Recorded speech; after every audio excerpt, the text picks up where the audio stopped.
ఈ రోజు మీ ముందుకి పీసీఓడి పేషెంట్ ఎలా ఉంటుంది అంటే స్కానింగ్ లో పీసీఓడి అన్నది ఎలా ఉంటుందో మీకు చూపిస్తాను.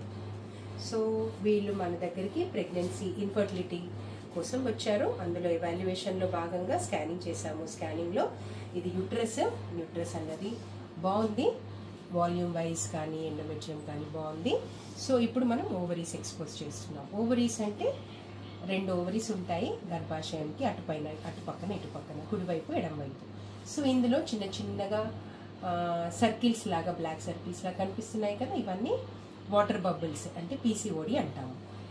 ఇంకొక ఓవరీని ఎక్స్పోజ్ చేద్దాము. ఇంకో ఓవరీలో కూడా అలాగే ఉంది చూడండి.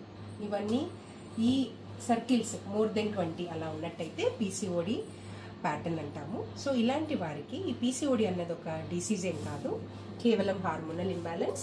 ఈ హార్మోనల్ ఇంబ్యాలెన్స్ వలన రెగ్యులర్గా పీరియడ్స్ రాకపోవడం, బరువు ఎక్కడము, తర్వాత హిర్సుటిజం అంటే abnormal hair, upper lip hair, pigmentations ఇవన్నీ వచ్చి పీరియడ్స్ రెగ్యులర్గా ఉండకపోవడం వల్ల ఇన్ఫర్టిలిటీ ప్రాబ్లం కూడా వస్తుంది. సో పీసీఓడి ప్రాబ్లం ఉంటే పిల్లలు అవ్వరా అనే డౌట్ చాలా మందికి వస్తుంది. సో పీసీఓడి ఉన్నవాళ్ళు, పీసీఓడి కనుక తగ్గినట్టయితే డెఫినెట్గా న్యాచురల్గా కూడా ప్రెగ్నెన్సీ రావచ్చు. పీసీఓడి తగ్గాలంటే ఏం చేయాలి?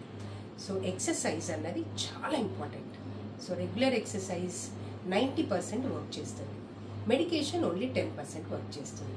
సో పీసీఓడి ఉన్నవాళ్ళు ఎక్సర్సైజ్ మీద కాన్సన్ట్రేట్ చేసి diet, life style modalities change చేసినట్టయితే మీకు రెగ్యులర్ పీరియడ్స్ వచ్చి న్యాచురల్గా కూడా కన్సీవ్ అవ్వచ్చు. Okay, never loose hopes. PCOD పేషెంట్లు అసలు కంగారు పడనక్కర్లేదు. Thank you.